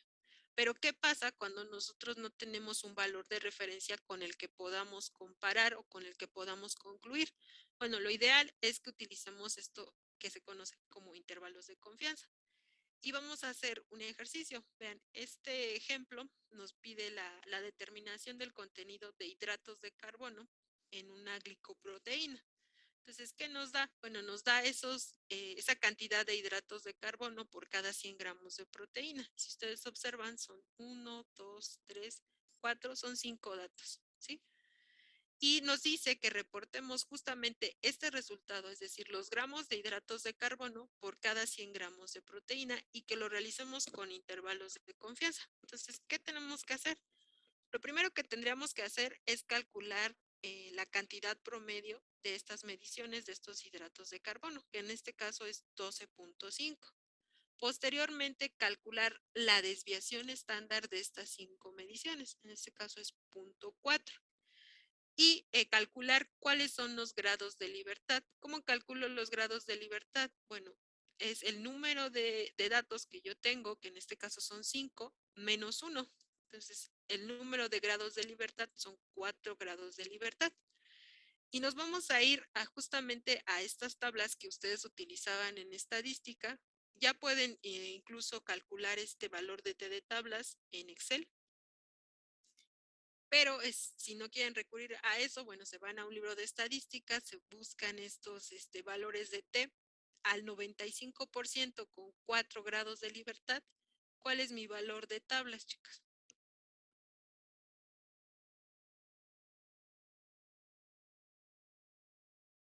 ¿Qué valor me? 2.78. Exactamente, 2.78. No, creo que no se ve por el color, que es el mismo.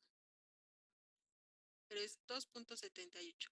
¿Y esto de qué va a depender? También les decía, ¿qué tan riguroso quieren que sea ese análisis estadístico? Por default, la mayoría lo hace al 95%, pero si ustedes quieren aumentar, ser más estrictos en su análisis, bueno, a lo mejor utilizan el del 99%. Entonces vamos a calcular este intervalo de confianza. ¿Qué vamos a hacer? Bueno, vamos a colocar el valor promedio. ¿Cuál es el valor promedio de estos datos? 12.5. 12.5, ajá, más menos la T de tablas. ¿Cuál es el valor del T de tablas? 2.78. 2.78, ajá. Por, ¿cuál es la desviación estándar de estas mediciones? Aquí está. 0.4. 0.4 entre el número de datos. ¿Cuántos datos son? ¿Cuántas mediciones hice? 5. 5. 5. Muy bien. Entonces, ¿qué valor nos da? 12.5 más menos. En esta operación, ¿cuánto nos da? 2.75 por esta operación.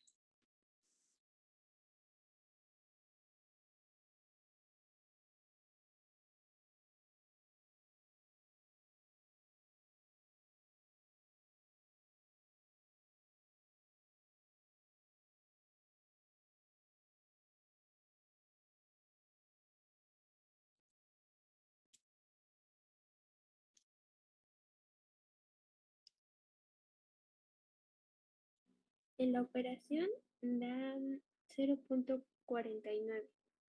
0.49. ¿Todos llegan a ese valor?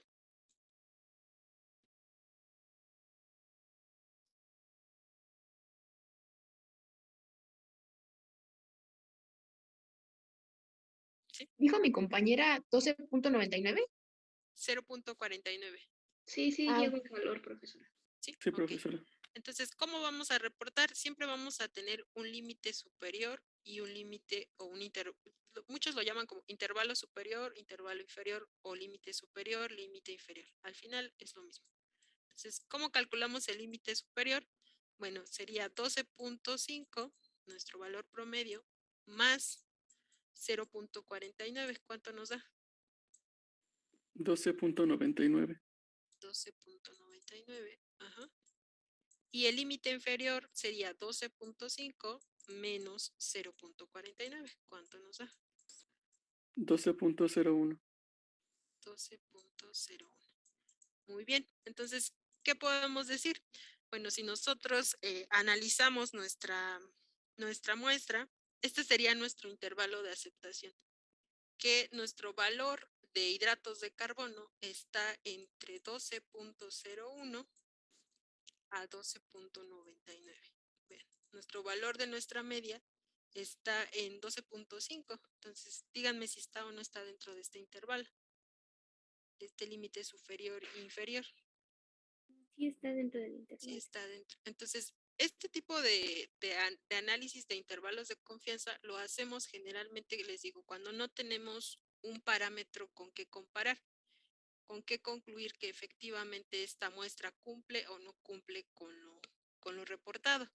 Lo mismo va a pasar para datos de absorbancia, entonces a lo mejor hacemos una curva de calibración, medimos una muestra por triplicado, por sextuplicado, y entonces esa concentración promedio nosotros podemos reportarla con estos intervalos de confianza, reportar cuál es el límite superior y cuál es el límite inferior.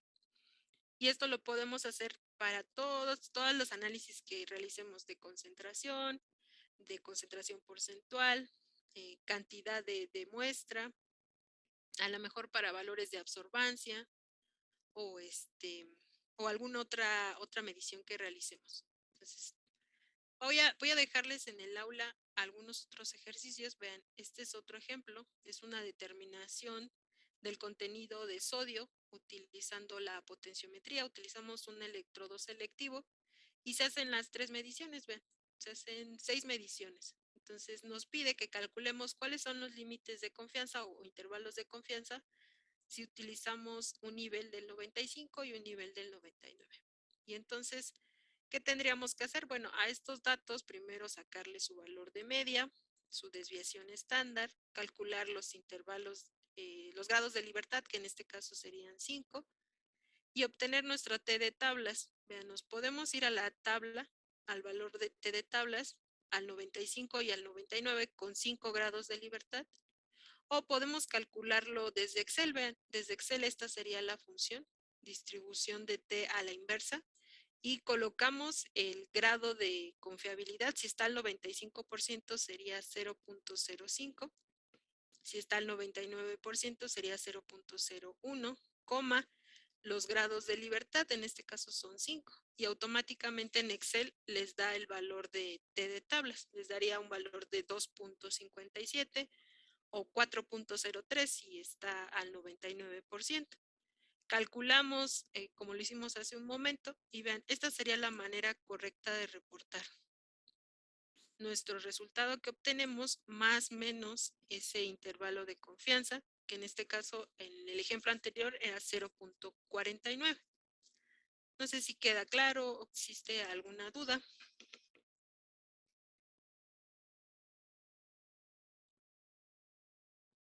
Profesora, bueno, no sé si sí me quedó claro bueno, si el promedio está entre esos intervalos, entonces sí estaban bien las mediciones, bueno, los resultados que nos salieron. Más que estar bien, es una manera de reportarlos. O sea, generalmente vas a reportar de esta manera. La concentración promedio o la cantidad promedio que obtengas, más o menos ese intervalo de confianza. Y tú puedes decir que tu resultado va a estar dentro de esos límites. Pero es una, Ok. más que esté mal la medición, es una forma de reportar los resultados si nosotros no tenemos con qué compararlos, si no tenemos una norma, una guía con lo que podamos comparar. Déjenme admitir a su compañera. Ok. ¿Sí? Sí, gracias. Ok, entonces Entonces, aquí tengo algunos otros ejercicios. Ya por tiempo no los vamos a hacer.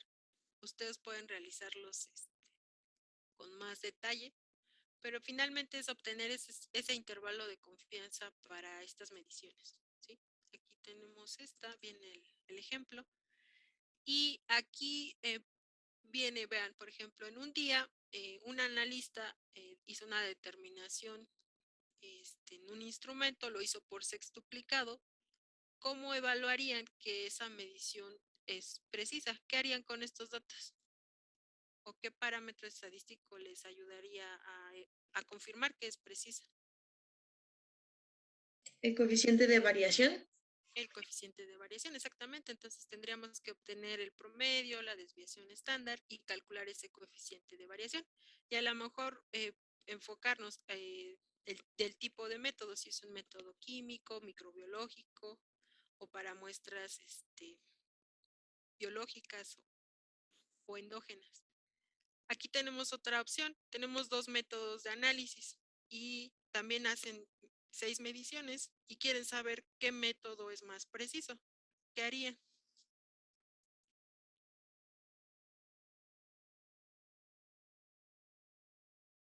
Si queremos calcular la precisión, podría ser una desviación estándar absoluta. Podría ser, o podrían también calcular el coeficiente de variación, ¿no? Ver en cuál de esos métodos existe menor dispersión. O si tuvieran el valor real, a lo mejor de esta medición, qué tanto se aleja de ese valor real, qué tan exacto es.